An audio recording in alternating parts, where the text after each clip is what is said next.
छोटंसं दुकान टाकलं आहे मी. छोटासा बिझनेस माझा चालू केला आहे. पण पाहिजे तसा रिस्पॉन्सच येत नाही. क्लायंट पण येत नाही आहेत. आणि जसं मला वाटलं होतं, की आपलं दुकान खूप छान चालेल. पण काय माहिती गिऱ्हाईक काही येतच नाही जास्त. असं वाटतंय आता बंद करावं. नको बस झालं. कारण की नुकसान होतं किंवा घरातूनच पैसे भरावे लागतात. आणि असं वाटतं, की चुकीचा निर्णय घेतलाय आणि हा बिझनेस काही चालणार नाही. असे प्रश्न तुम्हाला येतात ना? नक्कीच येत असतील. आपल्या मैत्रिणींना ज्यावेळेस आपण विचार करतो, की एक छोटासा व्यवसाय चालू करावा आणि मग तो व्यवसाय आपण चालू करतो आणि मग लगेचच आपण हार मानतो आणि असं वाटतं, की हा निर्णय चुकीचा आहे. तर असेच काही बोल मी माझ्या मैत्रिणीकडून ऐकलेले आहेत. ज्यावेळेस आमच्या दोघींमध्ये संवाद चालला होता, त्यावेळेस तिच्या ज्या बोलण्यातनं मला जाणवलं, की कुठला पण छोटा व्यवसाय करताना आपल्याला काय-काय अडचणी येऊ शकतात किंवा तो बिझनेस करताना आपण आपल्यामध्ये स्वतःमध्ये काय बदल करू शकतो. असं तुम्हाला थोडंसं माझ्या अनुभवातून सांगावं. तसं तर मी कुठली मोठी बिझनेसमन नाही आहे किंवा कुठलं मार्गदर्शन देणारी अशी नाही आहे. पण माझ्या स्वतःच्या अनुभवातनं माझा जो छोटासा व्यवसाय आहे, त्याच्या अनुभवातनं किंवा जे माझ्या मैत्रिणीसोबत माझा संवाद झालेला आहे, त्या बोलण्यावरून मला जे अनुभव आले, जे माझ्या डोक्यामध्ये विचार आले, ते विचार मी तुमच्यापर्यंत मांडण्यासाठी हा व्हिडिओ करत आहे. तर व्हिडिओला चालू करूया. तुमच्यातलीच, तुमच्यासारखी, तुमची मैत्रीण मी रंजना या माझ्या चॅनलमध्ये तुम्हा सर्वांचं खूप खूप स्वागत करते. तर स्वतःची काळजी घ्या आणि आपल्या कुटुंबाला पण आनंदात ठेवा.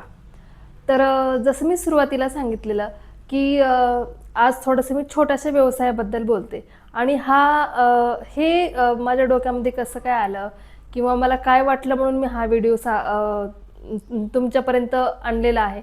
तर मी माझ्या मैत्रिणीसोबत संवाद करत होते. म्हणजे ज्यावेळेस ती पार्लरमध्ये आली आणि आमच्या दोघींच्या थोडंसं गप्पा गोष्टी चालल्या. त्याच्यावरून तिचा टेलरिंगचा व्यवसाय चालू केलेला आहे तिने. तर मग त्याच्यामध्ये ती मला थोडीशी नाराज वाटत होती आणि तिच्या बोलण्यातून मग मला असं जाणवलं, की बऱ्याच मैत्रिणीसोबत ही घटना घडत असेल, की तिचं म्हणणं होतं, की तिचा बिझनेस पाहिजे तसा चालत नाही. तर का चालत नाही? तिच्या बोलण्यातून मला काही 2-3 गोष्टी जाणवल्या. तर तिचा पहिला निर्णय असा वाटला मला चुकीचा, की तिने 3rd फ्लोअरवरती तिचं जे टेलरिंगचं दुकान आहे, ते टाकलं होतं. त्यातल्या त्यात ज्यावेळेस मी तिचे रेट वगैरे विचारले ना, त्यावेळेस तिचे रेट बाजूच्या ज्या टेलर लोकं वगैरे आहेत ना, त्यांच्यापेक्षा थोडेसे जास्तच होते. हे जाणवत होतं. आणि मग मी तिला सांगितलं, की हे मला म्हणजे असं चुकीचं वाटतंय. तू ह्या गोष्टीवर विचार करून बघ. एकतर नाही का थोडंसं तुझं दुकान थोडंसं म्हणजे 3rd फ्लोअरवरती येतं, त्यामुळं बायका वगैरे यायला कंटाळा करतात. त्याचबरोबर रेट पण खूप वाढवलेले आहेत आणि मग त्यामुळं थोडासा तुझ्या रेटमध्ये वगैरे असा बदल कर, असं मी तिच्याशी गप्पा मारल्या. आणि त्यावेळेस मला असं वाटलं, की बऱ्याच आपल्या अशा मैत्रिणी असतील, की सगळ्या असं म्हणजे बऱ्याच जणांना असं वाटतं, की आपला काहीतरी छोटासा व्यवसाय चालू करूया. म्हणजे जे आपलं घर, आपली मुलं वगैरे बघत आपण करू शकतो असा घरगुती असो किंवा छोटासा व्यवसाय चालू करू, जेणेकरून आपण तिथून थोडंसं उत्पन्न घेऊ शकू किंवा आपल्याला थोडंसं एक फ्रेशनेसपणा पण वाटतो ज्यावेळेस आपण बाहेर पडलेले असतो ना. तर अशा काही विचाराने आपण हे चालू करण्यासाठी आपण थोडासा विचार करतो. तर मग या मैत्रिणीकडून संवाद साधताना मला असं वाटलं, की अशा काही मैत्रिणी ज्या आहेत, ज्यांच्या डोक्यामध्ये नवीन व्यवसाय करण्याचं काहीतरी चालू आहे किंवा त्यांनी जस्ट सुरुवात केलेली आहे, त्या मैत्रिणीसाठी अशा काही टिप्स मी तुम्हाला देते, ज्या तुमच्या छोट्याशा व्यवसायाला तुम्हाला नक्कीच मदत करणार आहेत. आणि जे टिप्स मी देणार आहे ना, ते माझ्या स्वतःच्या अनुभवातूनच आलेले आहेत. जास्त कोणाशी बोलताना की म्हणजे आता बायका येतात ना, त्यावेळेस मग ते बऱ्याच जण सांगतात, की हे इथं गेले होते, मग त्यांच्याकडनं हे चुकतं, मग चांगलं नाही वाटत, मग तिथं मी परत जात नाही. म्हणजे अशा बऱ्याच बायका काही सांगत असतात. किंवा ज्यावेळेस मी पार्लरचं क्लास वगैरे करत होते ना, त्याच्यामध्ये पण आम्हाला काहीतरी अशा काही टिप्स दिलेल्या असतात, की आपण ज्यावेळेस व्यवसाय चालू करतो ना, त्यावेळेस काय आपल्यामध्ये बदल करायला पाहिजे, काय केलं पाहिजे, हे आपल्याला सांगितलेलं असतं. तर मग ते अनुभव मी तुमच्यासोबत शेअर करते आणि आपल्या छोट्याशा बिझनेससाठी या टिप्स नक्कीच उपयोगात येतील असं मला वाटतं. आणि मग मी माझ्या टिप्स तुम्हाला सांगते. तर पहिली टिप्स आहे, विचार करतो की मला बिझनेस करायचा आहे, त्यावेळेस पहिल्यांदा हे तुम्ही तिथला विचार करा किंवा तिथून तपासून पहा की ज्यावेळेस आपण जे दुकान टाकणार आहोत, समजा तुम्ही साड्याचं टाकताय किंवा कुठलं स्टेशनरीचं दुकान टाकताय, कॉस्मेटिक टाकता, कुठलंही टाकत असेल ना, तर असं काही नाही की तुम्हाला अवाढव्य मोठंच दुकान पाहिजे आणि खूप हवेशीर किंवा म्हणजे मोठं वगैरे असं विचार करतो आपण. पण मला असं वाटतं की तुमचं जर सुरुवात जर असेल ना, तर कमी रेंट असलेला छोटंसं दुकान जरी तुम्ही बघत असाल ना, तरी पण तुम्हाला ते परवडून जाईल. फक्त एवढा विचार केला पाहिजे की जे तुम्ही दुकान टाकता ते दुकान ना थोडंसं वर्दळीच्या ठिकाणी राहिलं पाहिजे. म्हणजे जिथं बायकांचं येणं जाणं राहील किंवा त्या दुकानाजवळ शाळा, कॉलेज किंवा भाजी मंडई असे जे आहेत ना, जिथं बायकांची रेलचेल चालू राहील ना, त्या ठिकाणी आपण दुकान ठेवण्याची किंवा टाकण्याचा साठी विचार करावा. मग ते दुकान छोटंसंच का असेना. पुढची टिप आहे तुमच्यासाठी की जे आपण, जसं मी आता माझ्या मैत्रिणीचं उदाहरण दिलेलं आहे, जर आपण दुकान वगैरे टाकलेलं आहे ना, तर आपण थोडंफार सर्च करू शकतो की बाबा आपल्या सभोवताली जे दुकानं आहेत किंवा जे छोटे मोठे बिझनेस आहेत, मग त्यांच्या किमती कशा आहेत, त्यांनी काय ठेवलेलं आहे, थोडंसं आपण त्याचा विचार करावा.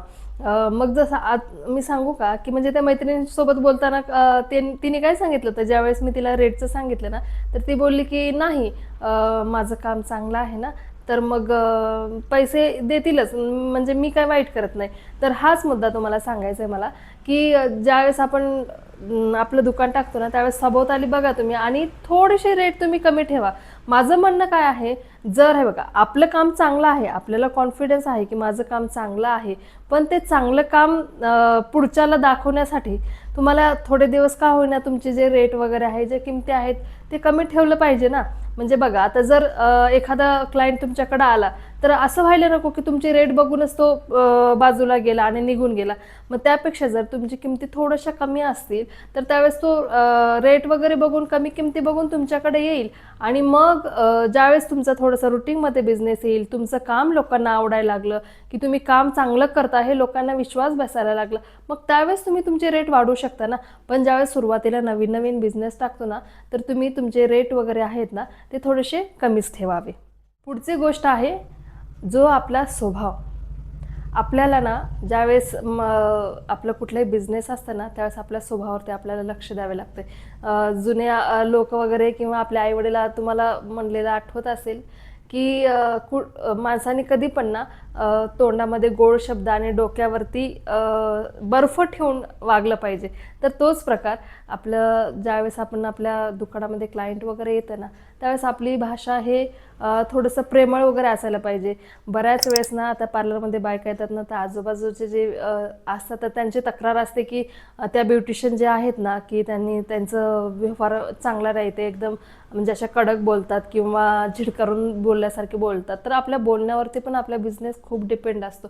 त्यामुळं ज्यावेळेस क्लायंट आपल्या दुकानामध्ये वगैरे येईल, तर आपली भाषा थोडीशी नरमलेली पाहिजे, थोडीशी गोड पाहिजे. किंवा कुठल्या गोष्टीचा आपल्याला चटकन राग येतो आणि मग त्या रागाच्या भरात आपण त्यांना काहीतरी थोडंसं जोरात बोललं किंवा नाही असेच आहे आमची वस्तू किंवा असेच आहेत आमची किमती, हे असं जे रागाच्या भरात आपण काही बोलतो ना, तर त्यामुळं सुद्धा आपलं गिऱ्हाईक तुटू शकतो. त्यामुळं आपलं स्वभाव वगैरे जे आहे ना, थोडंसं आपल्याला प्रेमळ ठेवावं लागणार आहे.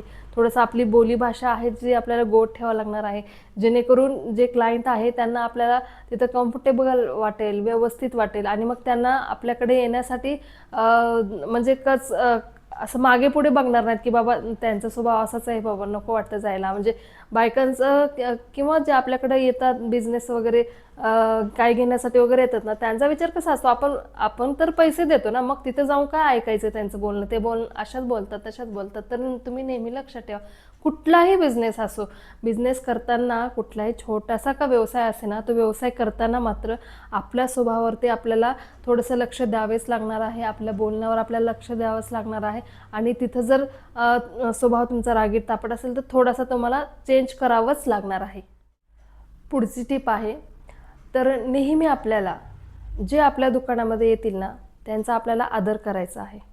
म्हणजे कुठल्याही कॅटेगरीतला माणूस असू दे, श्रीमंत गरीब वगैरे, म्हणजे जे क्लायंट येतील ना त्याच्यामध्ये आपल्याला भेदभाव करायचा नाही की हे गरीब आहेत किंवा हे श्रीमंत आहेत, तर मग यांना थोडंसं फसवलं तरी चालेल किंवा यांना थोडंसं वाईट बोललं तरी चालेल, असं न करता सगळ्यांना समान वागणूक देण्याचा आपल्याला प्रयत्न करायचा आहे. सगळ्यांबद्दल आपल्याला थोडंसं आदर ठेवायचा आहे, त्यांना आदरयुक्त बोलायचं आहे, जेणेकरून त्यांना छान वाटेल. त्यामुळं तुम्ही नेहमी लक्षात ठेवा, जे आपल्याकडे येतील ना त्यांना आपल्याला आदरयुक्त वागणूक द्यायची आहे, त्यांचा आदर ठेवायचा आहे.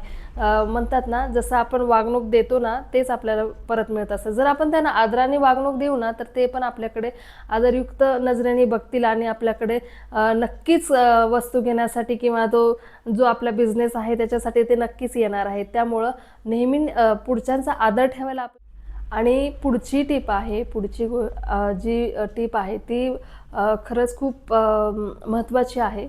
तर जे आपण स्थान निर्माण केलेलं असतं, म्हणजे ज्यावेळेस आपण आता जे गोष्टी मी सांगितले की चांगल्या ठिकाणावर तुम्हाला तुमचं दुकान टाकायचं आहे किंवा आपल्याला त्यांचा आदर करायचा आहे, त्यांचा रिस्पेक्ट करायचा आहे किंवा आपली बोलीभाषा चांगलं ठेवायचं, हे जे छोटे मोठे ज्या गोष्टी आहेत त्या सर्व आपण करून आपण काहीतरी स्थान निर्माण केलेलं असतो. आपला बिझनेसचा आपण जम बसवलेला असतो, कुठल्या तरी स्तरापर्यंत आपण पोहोचलेला असतो.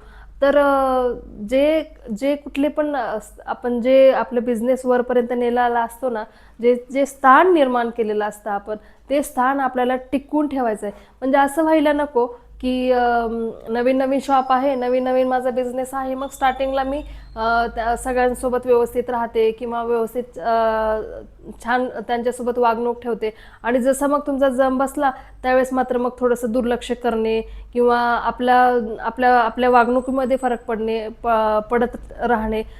तर हे असं न करता, म्हणजे जे स्थान निर्माण करण्यासाठी जे तुम्ही तुमच्यामध्ये बदल केलेत, तुमच्या व्यवसायामध्ये बदल केलेत, ते बदल तुम्हाला कायम तसेच ठेवायचे आहेत.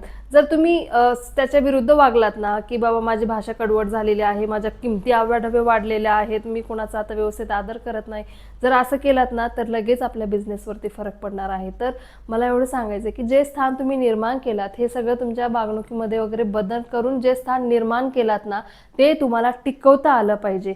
जर तुम्ही नेहमी सारखेच राहाल ना, जसं जे बदल केलेलं आहे, जे बदल तसेच ठेवलेत ना, तर तुम्ही जे स्थान निर्माण केलेलं आहे तर तो डगमगणार नाही. पण तुमच्यामध्ये जर अपोजिट बदल झाला, रागीट झाला, तुमचे किमती वाढला, तर तुम्ही जे स्थान निर्माण केलेलं आहे ते नक्कीच डगमगणार आहे. त्यामुळे कुठलाही बिझनेस चालू करताना जे आपण विचार करून निर्माण केलेलं जे स्थान आहे ते टिकवता आपल्याला आलंच पाहिजे. आणि ज्यावेळेस आपण कुठलाही बिझनेस किंवा छोटासा व्यवसाय चालू करतो ना, तर असं नसतं की आपण आता बिझनेस टाकला आणि लगेच 6 महिन्यामध्ये वर्षभरामध्ये आपला बिझनेस सेट होईल. जसं आता मी स्टार्टिंगला सांगितलेलं की आपण लगेचच वैतागल्या जातो की मला पाहिजे तसा रिस्पॉन्स मिळत नाही, मला क्लायंट माझ्याकडे जास्त नाही आहेत, असा विचार करतो आणि मग आपण तिथं हार मानायला चालू करतो.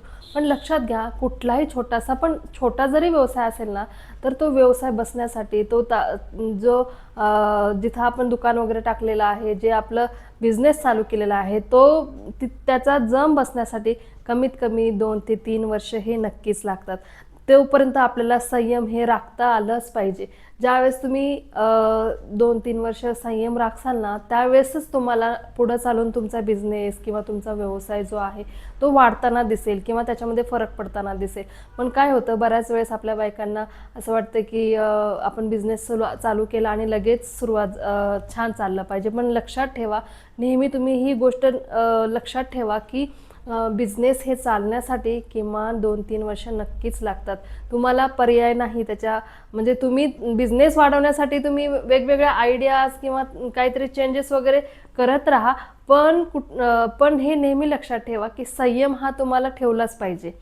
तर ह्या होत्या माझ्या छोट्याशा बिझनेससाठी, आपल्या मैत्रिणीसाठी काही टिप्स जे माझ्या स्वतःच्या अनुभवातनं मी तुम्हाला सांगितलेलं आहेत.